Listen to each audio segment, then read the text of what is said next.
to The Drummer and the Great Mountain, a podcast where we share effective tips and practices for working with adult ADD, ADHD in a natural, effective way without the use of medications. Each episode, join me, your host, Batman Saram, along with the author of The Drummer and the Great Mountain, Michael Joseph Ferguson. Join Michael and myself in an interactive discussion of sharing our stories as we journey together in transforming what can be the gift of being what we call hunter types. This podcast is intended to be your audio companion to the book written by Michael, who joins me each episode where we both will strive to foster dialogue, give you our personal insights, and share both of our experiences on this similar path that we are all on. Our intention and hope is that along with the book, this podcast gives you an additional perspective as you listen to us delve deeper into each chapter of the book to give you even more tools to go along with what it is that you are reading. Visit us at drummerandthegreatmountain.com to purchase the book and look for more tools, tips, and updates, as well as giving us feedback on this podcast. Join our growing global community of creative types, entrepreneurs, and out-of-the-box thinkers on our shared journey. Welcome to The Drummer and the Great Mountain podcast.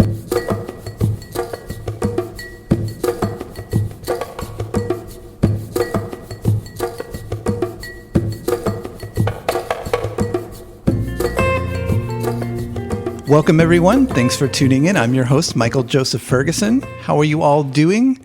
This is our 100th episode. And in today's episode, we're going to be sharing the recording of the live presentation, an event we did on August 15th that many of you joined us on.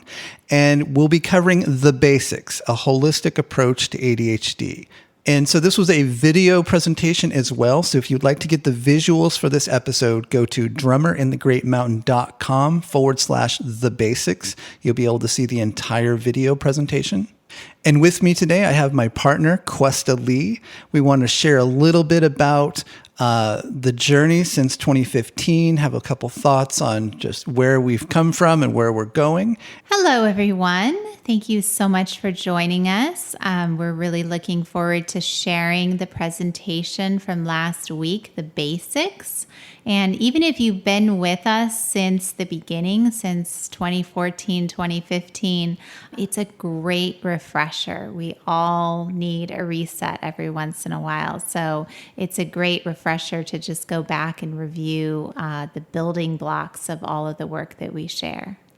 As I was reflecting on this, as we think about since 2015, we've watched people come through our workshops and coaching clients, start families, graduate college, start new businesses, become ADHD coaches, have midlife rebirths, find jobs they really thrive in. It's been an amazing journey to support all of you and to be connected to all of you as you went through your journey of refining and dialing in. How do you work with the wiring that we have and how do we thrive with it? And it's definitely not easy. There's still so many pieces that I continue to struggle with. I have to wake up every day and shake things off and keep moving. But if I come back to a lot of the things that we're going to discuss today, it always gets me back to center again. And you get the toolkit, and once you have it, then it's much easier to get back up if you get thrown off. And it's much easier to know what to do when you're feeling fuzzy or have a lot of internal negative dialogue. You've got some tools to get you back online again and keep yourself moving.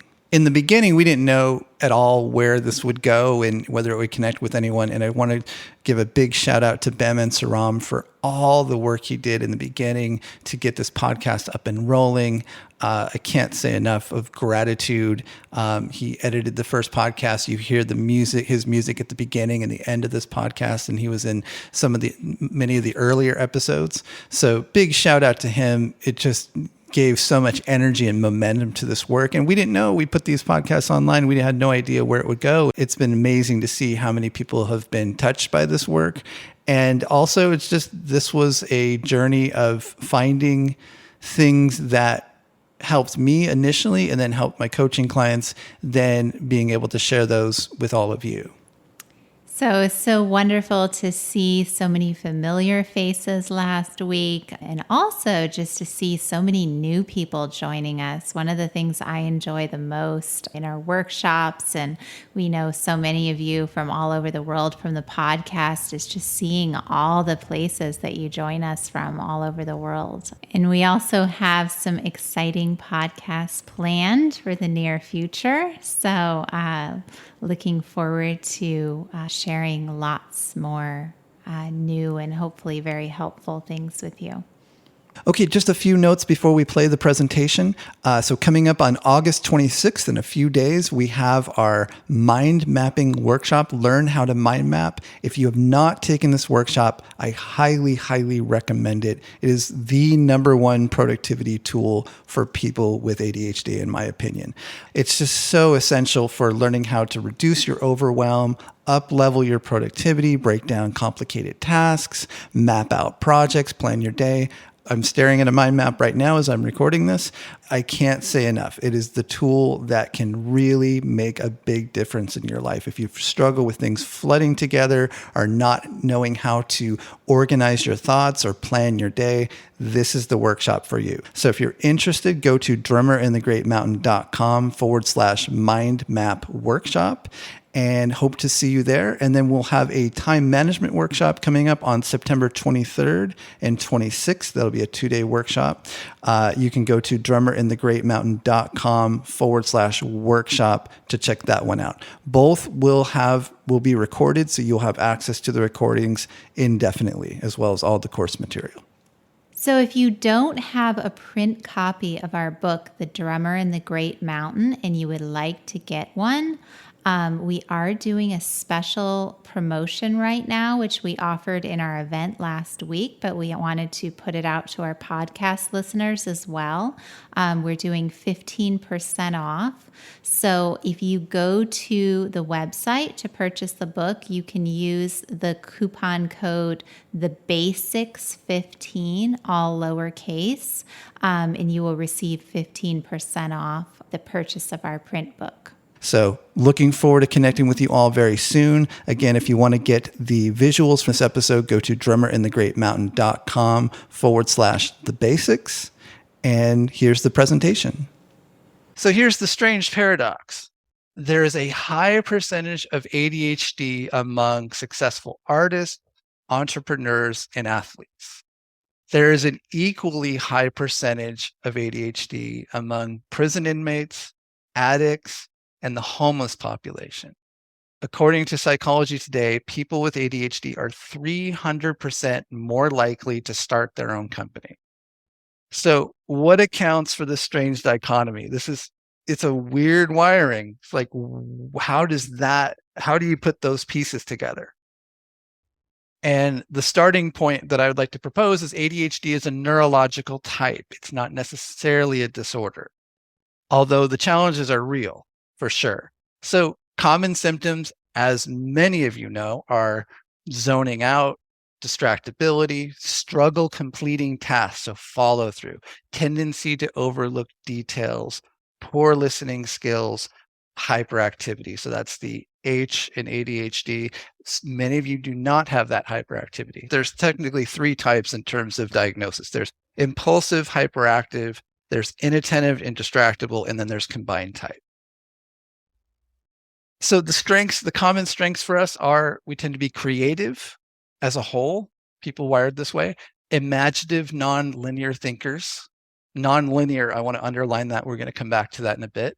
We tend to be initiators. Many of us are autodidactic, meaning we're self-learners, and that's how we like it. We tend to be adaptive and resourceful. We're adventurous, passionate, inspirational, intuitive. These are common phrases for people who tend to be wired this way. It's not everybody, but many of us. The challenges are focus, staying focused on something for long periods of time, impulsiveness, being disorganized, having a fluid perception of time, so having a challenge of perceiving how long something has taken, how long time has passed, as well as predicting how long something will take. Caught by stimuli, follow through and completion challenges, procrastination, hypersensitivity, hyperactivity, rejection sensitivity. It's a very common wiring for artists, creative professionals, and entrepreneurs. So that's a big chunk of our audience that I know listen to us. So I'm a proponent of the hunter-farmer theory of ADHD. I am supporting this as a very useful metaphor in terms of a management strategy for the challenges we have. It was first proposed by Tom Hartman in 1992, Attention Deficit Disorder, A Different Perception. Up until about 10,000 years ago, all humans were hunter-gatherers.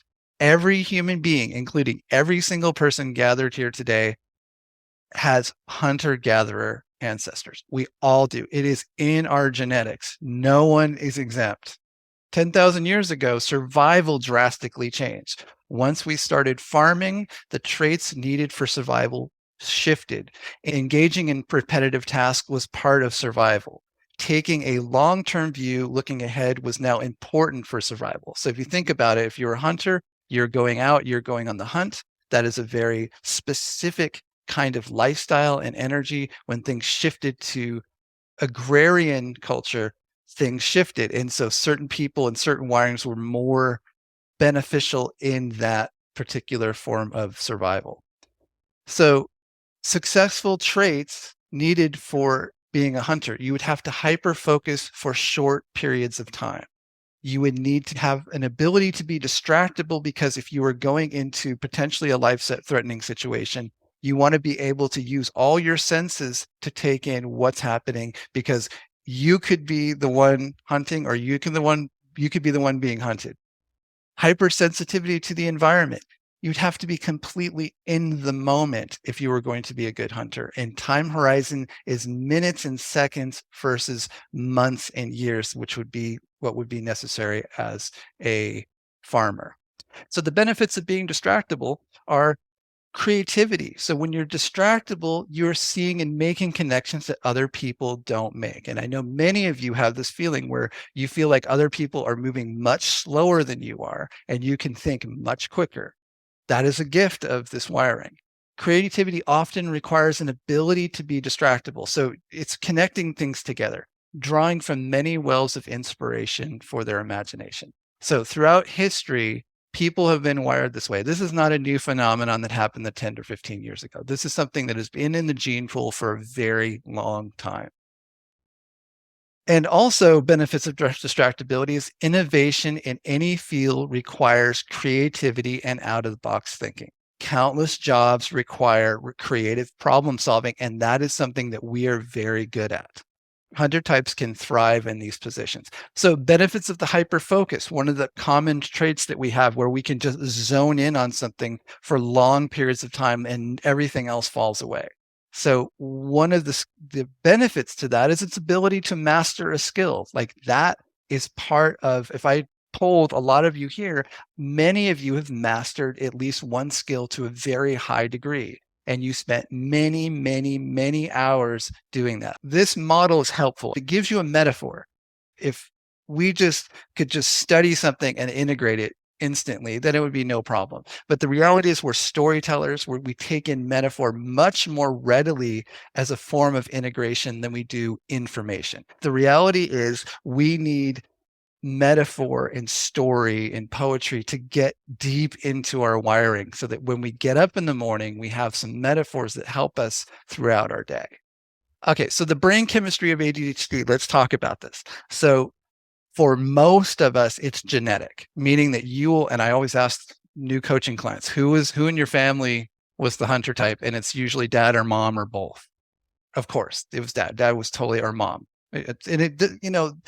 It leans more towards men than women, but I'll say within our group, I'd say it's 60 to 70% women that come into our work. It's associated with the genes DAT1 and DRD4. It's the variance in the gene has been in the gene pool for humanity for thousands of years, and it connects to the neurotransmitter dopamine. Dopamine affects focus, learning, and motivation. Stimulating tasks can hold our attention. Non-stimulating tasks don't. As a general rule, we have less dopamine receptors. It causes us to be restless. and slightly distractible, and it is connected to those genes. It gives us that sense of restlessness. And also the challenges are it gives us a fluid perception of time is one of the manifestations of this. Challenge with long-term planning, again, more of a farmer trait.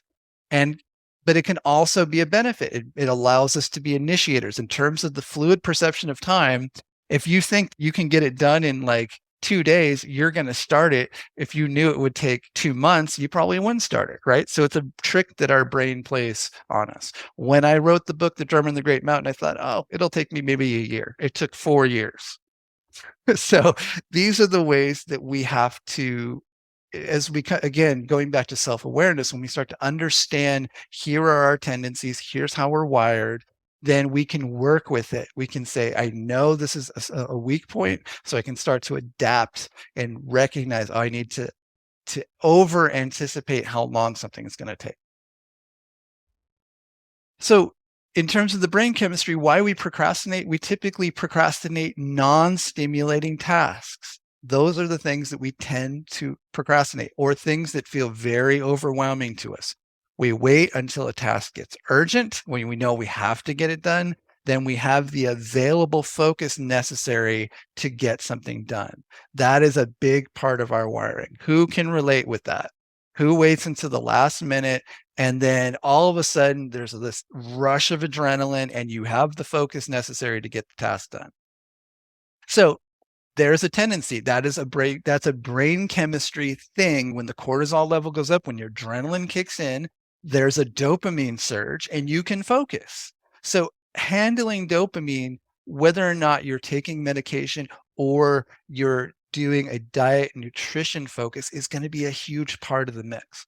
So this pattern can be shifted through awareness. I can tell you from firsthand experience for myself and working with other people, and I have coaching clients here so they can attest as well. You can start to shift this pattern up. It doesn't mean that you never procrastinate. It doesn't mean you don't have challenges. You start to work around it because you start to say, oh, my levels of dopamine are probably low. I'm having a harder time focusing, or I haven't broken down this task enough, so it feels overwhelming. So there's ways that you can work with this. The anatomy of overwhelm is, there's a term called flooding, which is basically in your brain, there's a lack of compartmentalization. Everything all floods together. So I got to feed the cat, and I've got to get this report done, and I have to go shop, and like all those things flood together, and you start to feel completely overwhelmed. That is a manifestation of how our brain functions. It's often a piling up of non-stimulating tasks, those tasks that we have a hard time doing. The same mechanism that also makes us creative. When things flood together, you start to see the connections between things. So it's a gift, and it can be a curse. So finding ways to work with these tendencies is what we're looking at here. That's the goal. We want to be able to master how we work with the brain we've been given. One of our biggest challenges is being caught by stimuli. This connects with the hunter's type skill of scanning the environment. If you can envision back 10,000, 20,000 years ago, and you need to have food, and there was a giant woolly mammoth, and it could stomp on you, or that could be dinner for you and the whole tribe, you would have to be very able to scan the environment and take in lots of subtle cues in order for you to be a good hunter. And the modern world has countless stimuli that can ensnare us: phones, gaming, Netflix. So if you think about it, that same thing that would help you in survival then can be you've got so many things that are pulling on you you're just wide open to be caught by it. And if you're not aware of it, then again, this is kind of the roots of how we get addicted to things as well. We'll talk about that in a second. So I want to talk a little bit about ADHD and addiction. Researchers estimate that 30 to 50% of people with ADHD use alcohol or drugs to self-medicate their ADHD symptoms. That's a very high percentage. Other studies suggest that close to 50% of the prison population suffer from ADHD. So it's part of the wiring. ADHD and addiction are often closely linked. And why ADHD and addiction? All signs point to dopamine. And this is something I got from Dr. Kevin McCauley. It was a giant insight, and it was actually the motivator for me to take the time to write the book, because I felt like this information wasn't out there and people needed to understand it. Among other things, people with ADHD have less dopamine receptors than the general population. So that's sort of the condition. This condition leaves us open to a generalized feeling of restlessness, and leaves us wide open to being caught by substances and behaviors that stimulate a significant dopamine release. Stress is the primary instigator that perpetuates the cycle of addiction. This is such an important piece. It could just be sugary sweet foods. It could be your phone. You will notice that when you're feeling stressed, you will move towards addictive behaviors. It's part of the wiring. So the mechanism is basically the brain makes note of a substance or behavior that stimulates dopamine. You feel really good, maybe your first drink of alcohol or something that just kicked the dopamine up, and it just felt great. When you have something that really registers as like, oh, this substance or behavior is so good. I can't get enough of it. This is what's going on in your brain. Step 2, in terms of the process of addiction, is some stressor occurs, or merely any form of increased anxiety from coping with life, your cortisol levels go up. So, okay, you've had the experience of something really yummy in your environment that made you feel really good. Then that day passed and you moved on, and then a stressful event happens. And that increased anxiety cued your cortisol levels. They went up, and then your brain goes, oh, let's crave that substance or behavior that's going to reduce this cortisol level, because we can't have this cortisol being this high for that long. It's actually not good for your body. So you start craving something that stimulates dopamine, increases your GABA levels, reduces your cortisol. And so that's the addiction. The addiction is solidified because the cravings for the substance or behavior outpace your willpower to resist the craving. And again, it doesn't have to be at a large level. It doesn't have to be just alcohol or drugs. It could be your phone. It could be sugary foods. This is the mechanism. And we are thrown into a modern world that has all this stuff, and our brains have not evolved to the point where they can manage it. So understanding this is so helpful in starting to look at, oh, here's what's going on. Oh, I'm feeling stressed, and I'm the craving. Here's the craving. That self-awareness can be very helpful in shifting up this. Now, if it's a very strong addiction like alcohol, drugs, then you have to go into detox. You can't, your willpower isn't enough to stop it. That's why detox is a necessary component to overcoming addiction. You need to start to rewire your brain to not look for that substance anymore, to do that particular thing. Okay, so what are the essentials? How do we start to work with this? The first order of business is we've got to support our brain chemistry in some way. The essentials are a high protein, low carb diet, cardio exercise, mindfulness practice, and stress reduction. Those are the things that can start supporting your brain and giving it what it needs to have more available dopamine, more ability to focus, more ability to outpace some of those tendencies that we have to get stuck in addiction or stuck in stimuli. And so let's unpack this a little bit. An ideal diet would be a high protein, low carbohydrate diet. That's lean meats, fish. And if you're a vegetarian or a vegan, aim for complete proteins. That's going to be very helpful to you in terms of having a regular diet that supports your brain chemistry. And omega-3 fatty acids, you probably should be supplementing with them. There's many studies that show that omega-3 fatty acids support people who have ADHD and reducing their symptoms. As important as what's on the left column is having a diet where you're reducing or eliminating processed foods. The artificial flavorings, colorings, and preservatives, studies have shown over and over again that these exacerbate ADHD symptoms. refined sugar, which when you're looking at a can or a product that just says sugar, that is refined sugar. So your body does not do a great job at processing that. It's very hard on the body. It's not a natural substance. When you go out into nature, refined sugar does not exist. It is a processed, highly refined substance. It is something that has been taken and distilled down and things have been removed. So it's hyper sugary. In terms of cardio exercise, I'm a huge proponent of cardio exercise. It's the one thing that when I work with clients and they start to do cardio regularly, undeniably things start to shift. It doesn't fix everything, but it makes a big difference. From my understanding, it increases the circulation of dopamine in the brain, making it more available to dopamine receptors. That seems to be the mechanism that is occurring. That's why it can be so helpful. The benefits for cardio exercise are increases mental focus, reduces anxiety, improves mood, and improves executive functioning. And my general rule of thumb for exercise is if you can do it 10 to 15 minutes a day. If you can't do 10 to 15 minutes, do 5 minutes a day. Make it a daily practice if you can.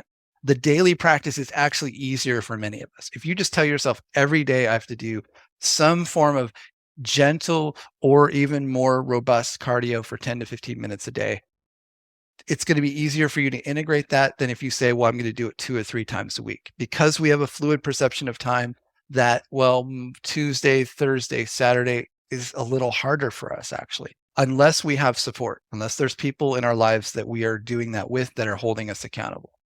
And I want to add one more piece to the essentials. As I was going through this, I thought there's another piece here that over time I've seen to be so helpful that I'm putting it on the essentials list, which is the importance of nature connection. Getting out into nature, ideally, they call it green exercise. That's a term that people are starting to use now. Quiet time in nature, exercising your senses. If you listen to the podcast, the interview I did with Kathleen Lockyer, she talks about the science of nature connection, how it affects kids, how it affects adults. Our senses are designed to be out in nature. They don't unfold and maximize inside a house. So I want to encourage you, if you haven't already, to check these 2 books out. The first one is Last Child in the Woods, Richard Louv. That is an excellent book. Who has heard that book or read that book? If not, then you definitely need to check it out. Okay. Kevin, cool. And also What the Robin Knows, John Young. John Young is a tracker. So he has actually carried on the tradition of people doing tracking. He studied hunter-gatherer cultures around the world.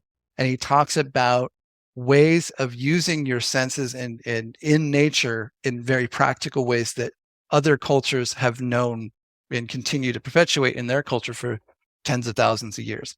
So much of what we talk about on our podcast is mindfulness, becoming aware, being present, being aware of what we're doing in the moment, how we function, but also how do we get to the place where we can start to build practices that calm us down and bring more focus and body awareness.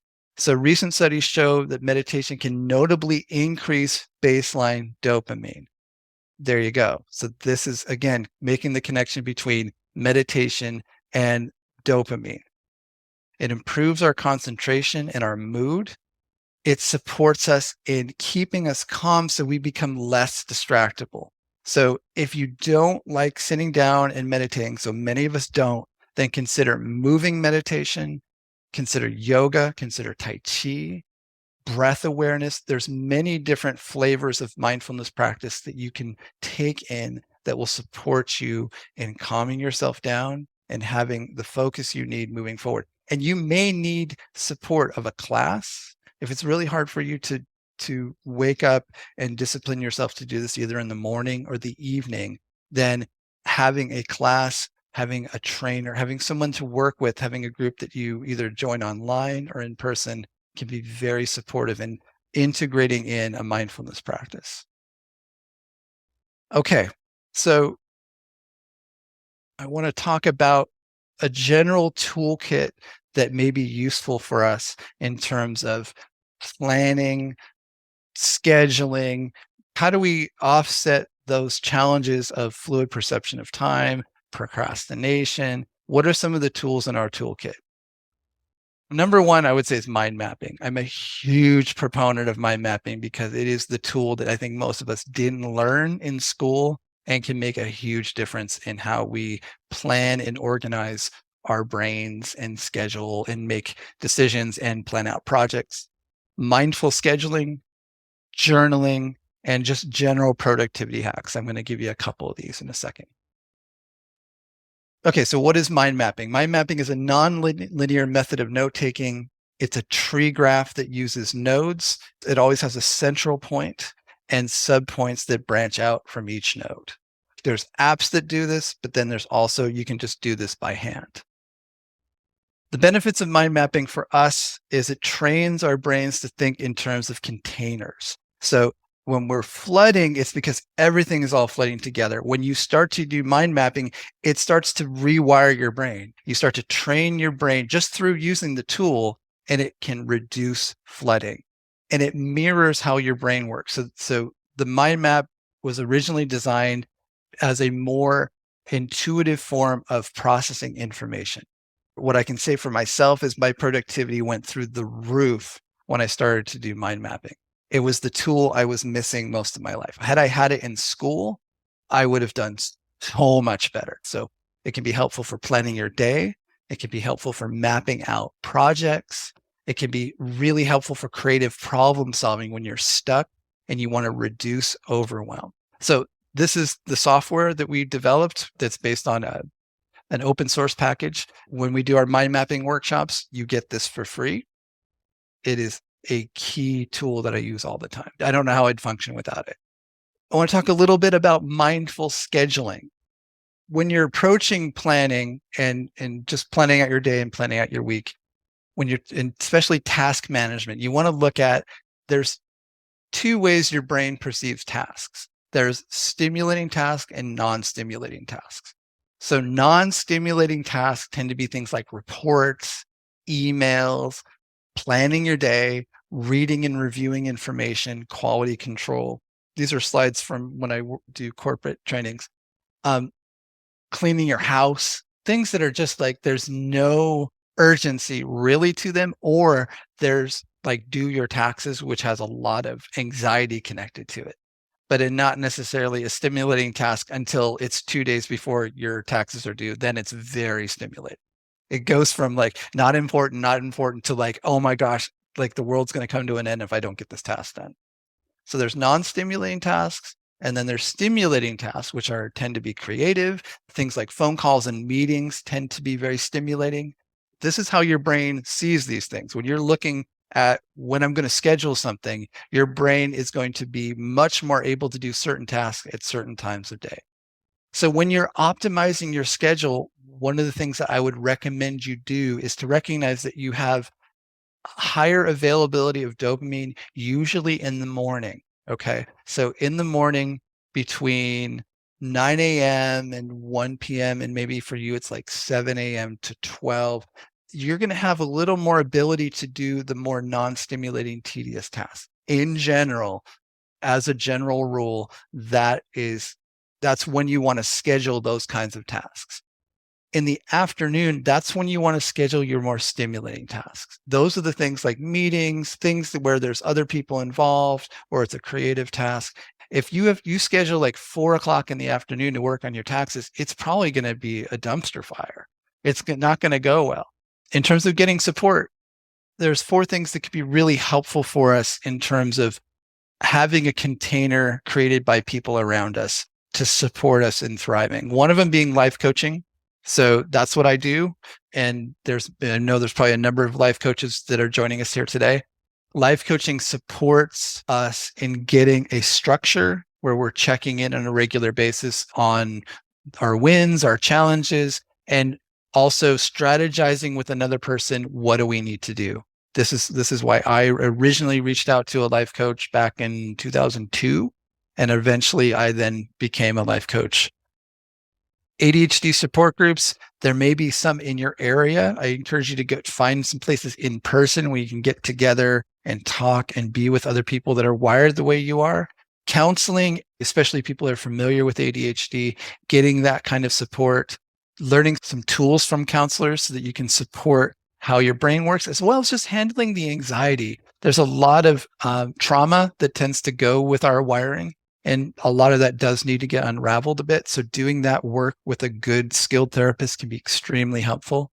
And then just peer-to-peer support, finding people in your life that you can say, let's talk once a week. And I, in the book, The Drummer and the Great Mountain, in the support chapter, I map out how I do my coaching practice. So you can use that for yourself as you pull in support in that way, so that you can be involved in creating the support you need, so that there's no self-judgment, but there's also an awareness that, oh, this is an area where I have a weakness and I need to call in support from there. Okay. So where to go from here? I would encourage you to check out the podcast. If you go to iTunes, you can type in Adult ADHD Tips and Support. You'll see us pop up. You can also check out, I did a free ebook on ADHD time management. If you go to Amazon, you can look that up. Many of you have already read it. That is a free ebook that I basically rewrote the time management chapter of The Drummer and the Great Mountain, and I just put it out there. That's a little more on mind mapping. So you might want to check that out. And you might want to join us in an online workshop or group. We have a couple coming up. I'll talk about those in a second, but you can go to drummerandthegreatmountain.com and check those out. Currently, we don't do any in-person right now. We may do some in the San Diego area at some point, but nothing scheduled as of yet. Everything that we have is online. As a reminder, if you want to get a 15% off the book, The Drummer and the Great Mountain, you can go to the website and use the coupon code TheBasics15, and you can get a copy of it there. And then the workshops we have coming up. So we put these back to back because we felt like these would be a good back to back support piece. Learn how to mind map. That happens on August 26th from 12 to 2:30 p.m., depending on your time zone. So that's in Pacific time. And then we have a second day. So if you can't make that, you'll get the recording of it. And there'll be a second day on Tuesday, that following Tuesday, where we do sort of a Q&A after. So the first part is just showing you how it works and showing you the software. You get free software with this as well. It's the same software I use. And then we have a time management workshop coming up in September. So it's September 23rd and 26th. And we will be going through how do you build your time management system when you're wired the way we're wired. And that's going to be kind of going into the depths of that, as well as creating that support you need to build that system for yourself. Thanks for joining us. If you'd like to learn more about the book, The Drummer and the Great Mountain, visit drummerandthegreatmountain.com. To join us on social media, click the links at the top of the homepage. Help us spread the word. We're a small press and reviews really help. If you've been enjoying the podcast or the book, consider writing a review on iTunes, Amazon, Goodreads, or your podcast app. If you're new to the podcast and want to quickly get up to speed on the concepts we discuss, check out our free 5-day mini course. Visit drummerandthegreatmountain.com/mini course. If there's a topic you'd like us to cover on future episodes, we'd love to hear from you. Please send us an email at info@drummerandthegreatmountain.com.